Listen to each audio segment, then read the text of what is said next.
My mom, Linda, looked across the dinner table and said, "You'll never be as good as your sister." Forks froze mid-air. My dad, Thomas, nodded like it was gospel. Sophia smirked, swirling her wine, enjoying every second. I felt my chest tighten, heat rising in my face. But instead of shrinking, I pushed back my chair, stood up, and spoke. My words cut through the air, sharper than any knife on that table. The entire room went silent. Even the grandfather clock in the hallway seemed to hold its breath. Before I tell you what happened that night, let me know where you're watching from. In the comments, I read every single one because I know how isolating it feels to be the outsider in your own family. And if you've ever carried that same quiet weight, tap the like button so I know I'm not alone. Don't forget to subscribe because this story only gets more intense from here, and you'll want to hear how it all unfolds. My name is Rachel.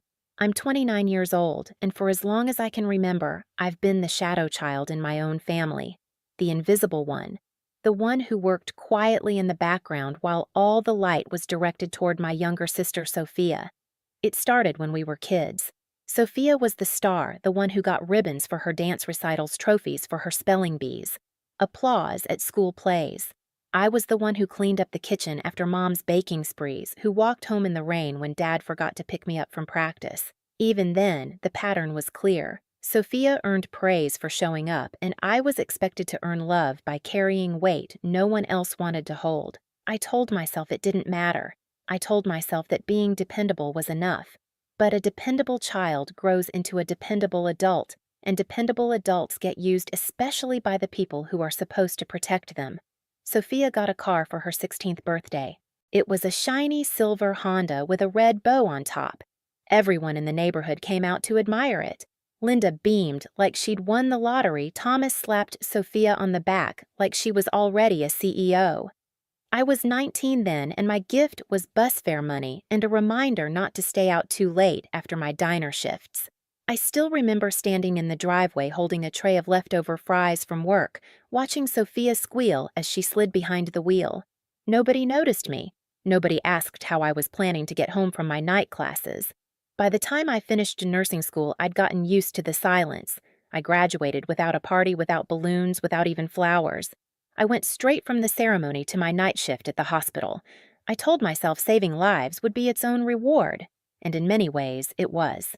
But nothing erases the ache of watching your family celebrate someone else's smallest achievements while dismissing your greatest sacrifices. Sophia didn't even have to try.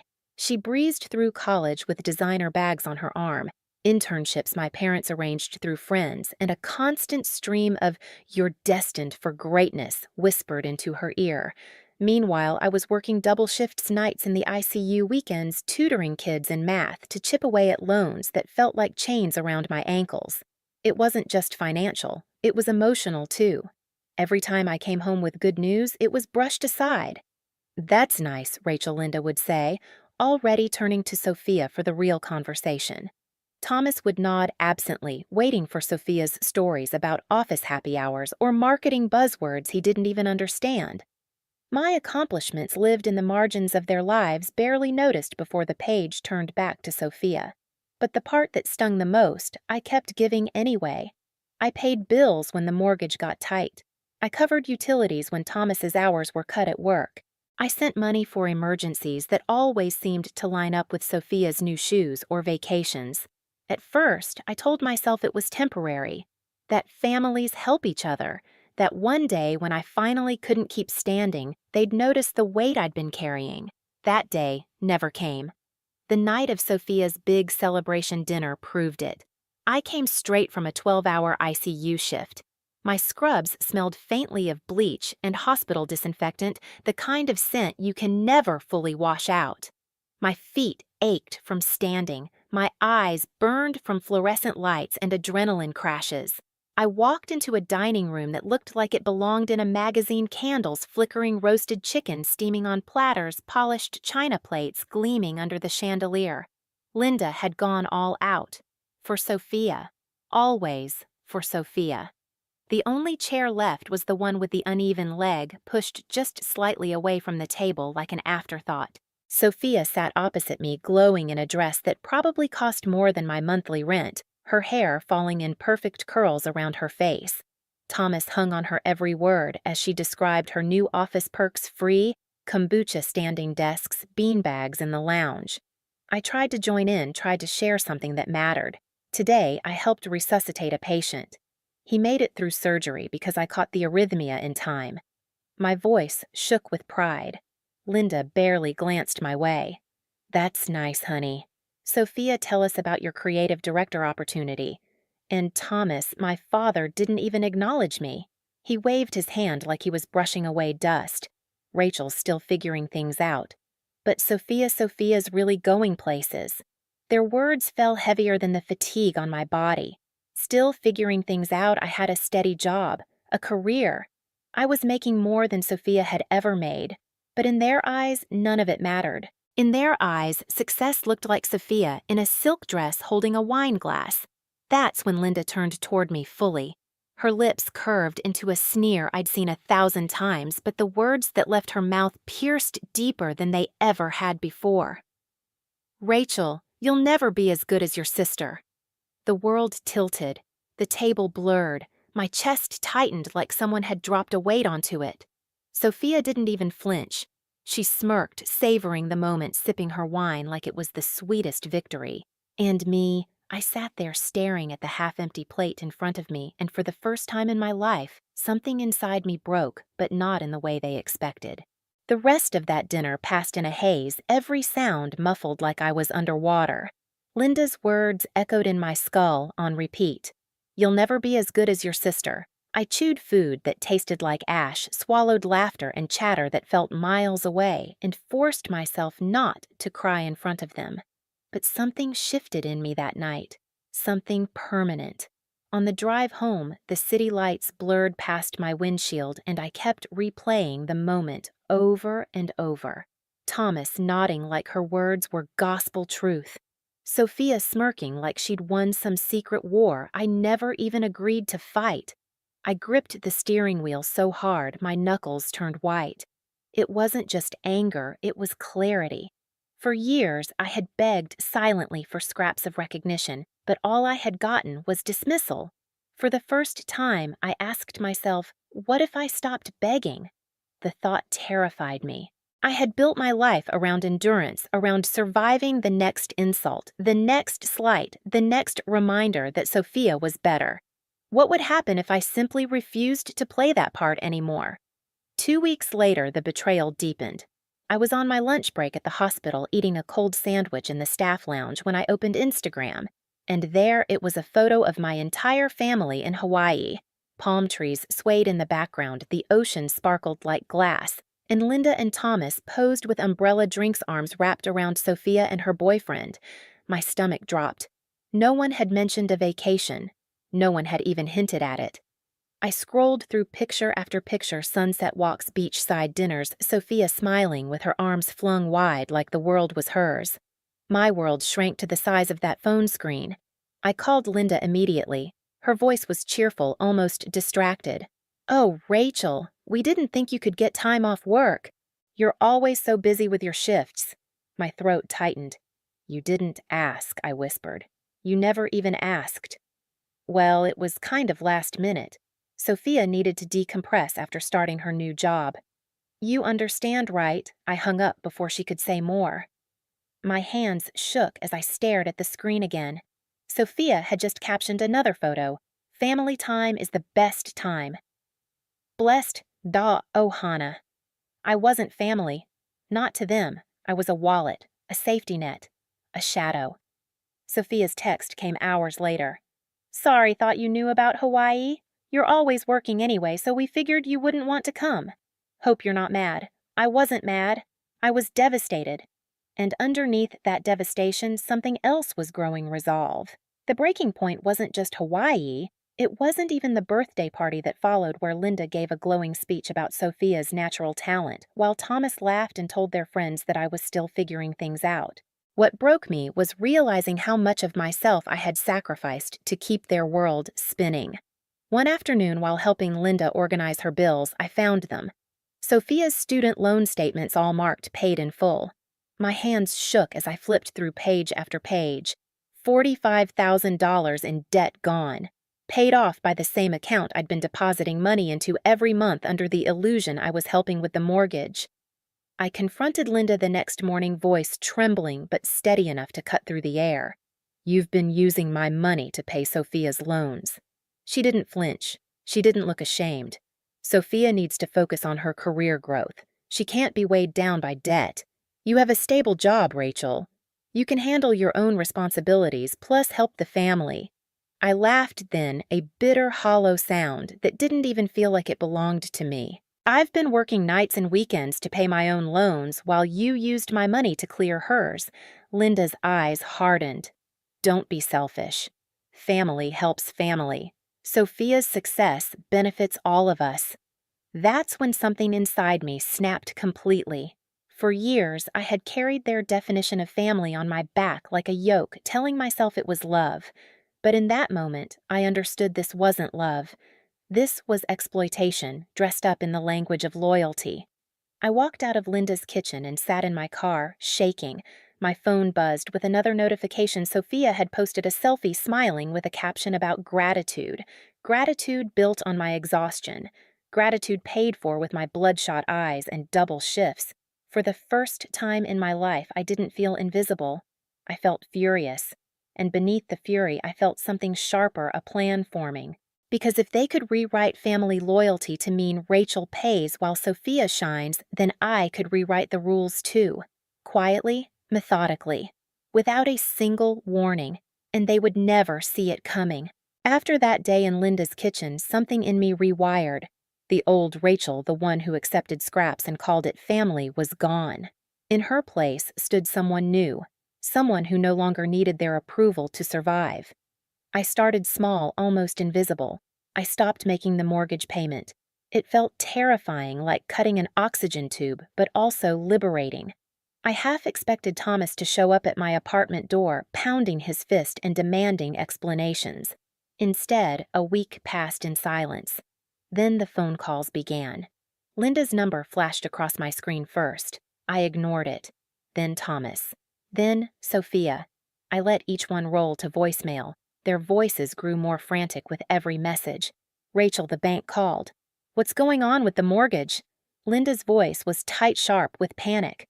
"We need to talk about responsibility," Thomas barked in another.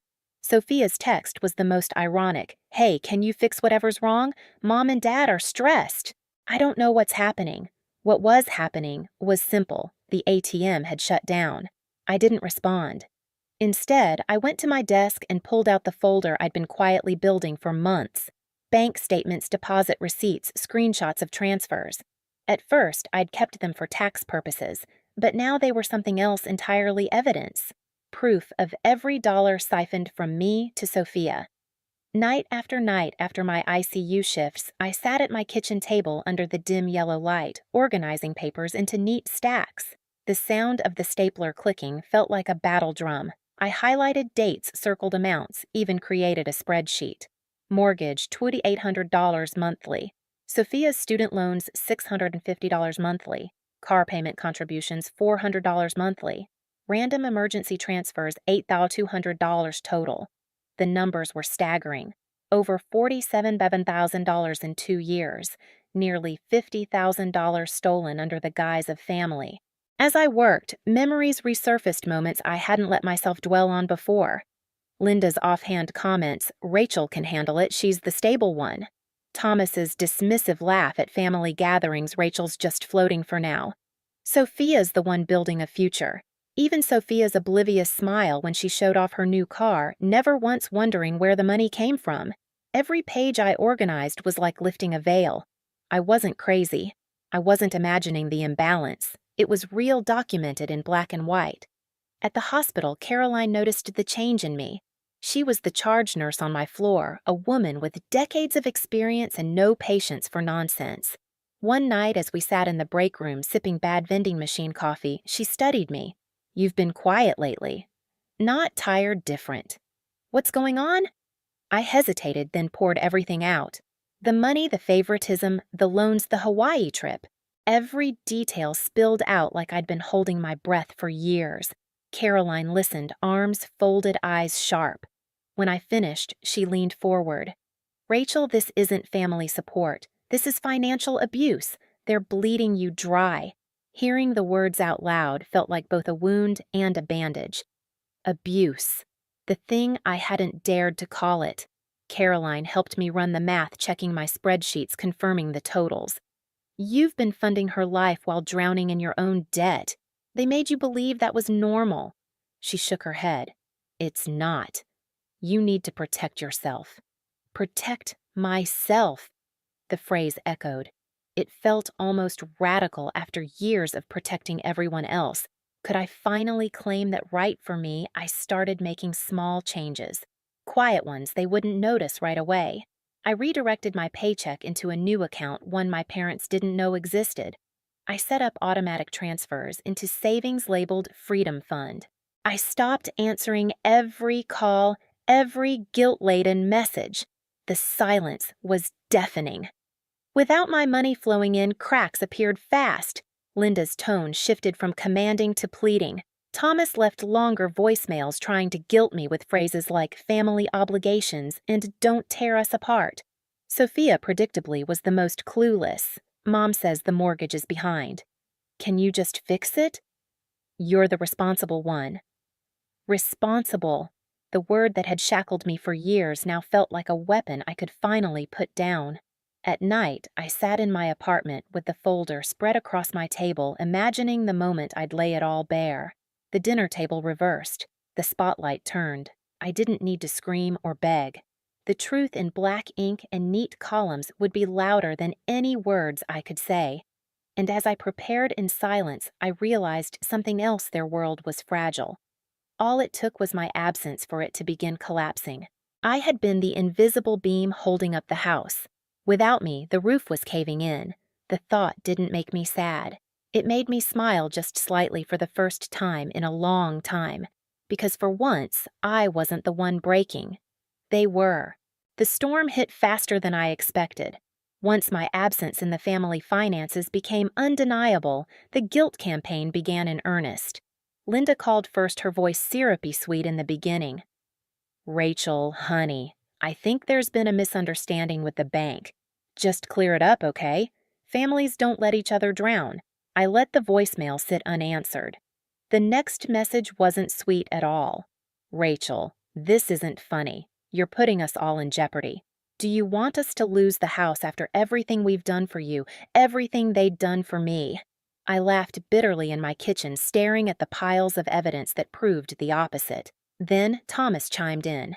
His first voicemail was commanding Rachel, this is your responsibility. Don't embarrass us by letting outsiders think we can't manage our own bills. His second was angrier. You're tearing this family apart. Do you want Sophia to suffer because of your selfishness?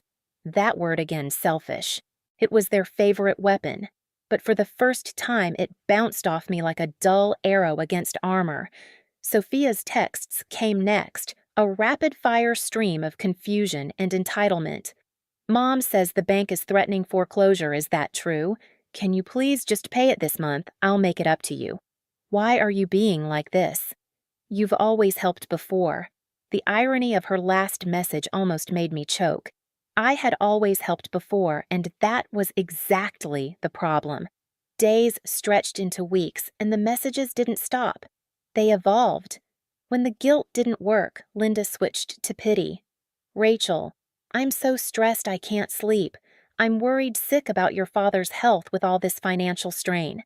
You don't want him to have a heart attack, do you? When pity didn't work, Thomas went public. I started hearing from distant relatives, cousins I hadn't spoken to in years. One called me at the hospital during my break. Rachel, your parents say you've abandoned them. Is it true? After all they sacrificed for you sacrificed. The word twisted like a knife. Their version of sacrifice was using my paycheck to erase Sophia's debts while dismissing my existence. Now they were rewriting the narrative to make me the villain. Even church friends of my parents began reaching out on social media. Family is everything. Don't let bitterness poison yours. Linda had been busy spreading her version of the story the dutiful parents betrayed by the ungrateful daughter. For a moment, their tactics worked. I felt the old guilt creep in, the urge to fix everything to make the noise stop. But then I'd open my folder, flip through the pages, and remind myself these were not stories, these were facts. Numbers don't lie.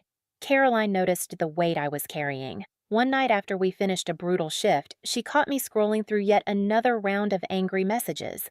She took the phone gently from my hands and said, "Rachel, abusers always rewrite history when they lose control. Don't let them drag you back with their version." Her words grounded me. I wasn't crazy. I wasn't cruel. I was simply refusing to bleed out for people who mistook my veins for an endless bank account. Still, the escalation didn't stop. Sophia showed up at my apartment unannounced one Saturday morning, her eyes red from crying. She clutched her designer purse like it was a lifeline. "Rachel, please. Mom and Dad are falling apart. The bank is serious. I can't plan my wedding like this. Can't you just cover things until I get promoted?" Her voice cracked, but there was something off in her tone. It wasn't just fear, it was expectation. She wasn't asking, she was assuming I would fold as always. I stepped aside, letting her stand in my doorway, but not inviting her in. "Sophia, do you even know where the mortgage money has been coming from for the past 2 years?" She blinked, confused. Mom and Dad, obviously. They said I cut her off. They said a lot of things. My chest burned with the effort of staying calm. "Go home, Sophia. We'll talk at dinner next week. I'll bring the paperwork." Her face paled. She opened her mouth, then shut it again. For the first time, she looked genuinely unsure. When she left, I sank onto my couch, shaking. That had been the closest I'd ever come to revealing the truth. But it wasn't time yet, not until all the pieces were in place.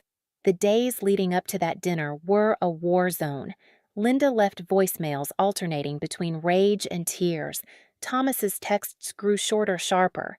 "You'll regret this. Don't destroy your sister's future out of spite. We raised you better than this." Each message was proof of their desperation. Without me, their carefully built illusion was crumbling. And I realized something crucial: the power dynamic had shifted. For years, I had been the weak one, the invisible one, the daughter who bent until she nearly broke. But now, with one quiet decision, the decision to stop paying, I had flipped the script. They could smear me, guilt me, beg me. But none of it mattered. Because the truth was coming, and when it landed, it would be louder than all their lies combined.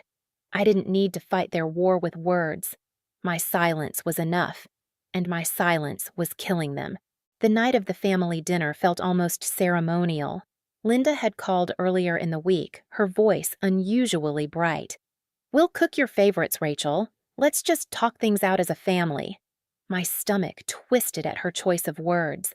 Favorites. I doubted she even remembered what my favorite meal was. Still, when I arrived Saturday evening, the dining room was laid out as if for a holiday. The good china-polished silver candles flickering. Thomas poured wine with the air of a man about to preside over a lecture. Sophia's diamond engagement ring sparkled under the chandelier, her face glowing with the smug certainty that I was about to be scolded into compliance. I slid into the wobbly chair, the same one that had always been mine, the seat of the invisible daughter. But this time, my bag sat heavy in my lap, and inside it the folder weighed more than any stone. Dinner passed in forced pleasantries until Thomas cleared his throat. "Rachel, we need to address your behavior. The mortgage is behind. The family is suffering because of your emotional crisis." Linda nodded, her smile thin as glass. "This family depends on you, Rachel. You can't just stop supporting us because you're upset. Sophia has her wedding to plan, her career to build. We all need to make sacrifices for her future." Sophia reached across the table, her voice sticky sweet. "I know you're stressed, Rachel, but you're the strong one. You'll come through for us like always, right?" Then it happened. Linda leaned back, her lips curling into that familiar sneer, and she repeated the words that had haunted me for months. "Rachel, you'll never be as good as your sister." The air crystallized. The grandfather clock ticked once, twice. My heart pounded, but my hands were steady as I pushed back my chair and stood. "Then ask Sophia to pay your bills." The words cracked through the air like thunder. Forks clattered. Sophia froze mid-smile, her hand trembling on her wine glass. Slowly, I reached into my bag and pulled out the thick folder. With deliberate calm, I spread the papers across the table one by one: bank statements, receipts, highlighted transfers. Each page landed with a soft thud that echoed louder than any shout. I've paid $47,000 to this family over the past 2 years, I said, my voice steady. Not just the mortgage. Sophia's student loans, her car payments, even her credit cards when she overspent. Thomas grabbed a statement, his eyes darting across the numbers, his face drained of color. Linda reached for another, her fingers trembling. Sophia stared down at a page with her name scrawled in the memo line: loan payment, $650. Her lips parted, her voice a whisper. I thought you were helping me. Mom and Dad said. They lied, I said simply. They wanted you to believe you were the successful one, untouched by struggle. But every freedom you've had, every vacation, every debt erased was built on my paycheck. Tears welled in Sophia's eyes. She shook her head almost violently. I didn't know. Of course you didn't, I replied. Because if you knew, the illusion would break. And that illusion is the only thing they've ever truly cared about. Thomas sputtered. Rachel, we can explain. I held up my hand. No. You can't explain away 2 years of lies. You can't explain why you used my money while telling me I'd never measure up. You can't explain why you raised your glass to celebrate Sophia while erasing me. Silence fell heavy over the table. Sophia cried quietly, her engagement ring glittering like a cruel joke. Linda's mouth opened closed, but no words came. I gathered the documents back into my folder, the sound of the papers sliding together louder than their silence. The mortgage payment stops now. Sophia can be as good as she wants with her own money. For a moment, no one breathed. The only sound was the hollow tick of the clock echoing like a countdown. Then I turned and walked out. I didn't slam the door. I didn't scream. I left them in their perfect dining room, surrounded by candles and lies, staring at the truth they could no longer deny. And as I stepped into the night air, a strange calm washed over me. For the first time, their silence didn't wound me, it freed me. Because I had finally realized something vital: they hadn't lost their responsible daughter. They had lost their anchor. And when the anchor is gone, the whole ship begins to sink. When I left that night, I didn't look back. My footsteps echoed on the porch, each one lighter than the last. For years, I had carried their weight like it was my duty, but as I walked away, I realized that the only duty I'd ever had was to myself. The days that followed felt surreal. My phone still buzzed, but I stopped listening. Linda's messages swung wildly between pleading and fury. You can't abandon us, Rachel, one moment. Then you're cruel. You're destroying this family the next. Thomas tried to shame me, his voice sharp with anger. Your sister's wedding is falling apart because of you. Do you want her to suffer? But the truth was, I no longer wanted to carry their suffering. I had been carrying it alone for years while they called me selfish. Sophia sent fewer messages, each one shorter, smaller. I didn't know. I'm sorry. I almost believed her. But sorry couldn't repay what I had lost: my time, my money, my faith in the people who should have lifted me up instead of tearing me down. Within months, the consequences rolled in. Without my support, the mortgage went unpaid. The house that had once been the shrine to Sophia's victories fell into foreclosure. The family dinners stopped. The laughter, the charades, the golden girl glow gone. Sophia's engagement cracked under the weight of reality. Her fiancé left unable to stomach the financial chaos that came when the truth surfaced. For the first time, Sophia had to stand on her own.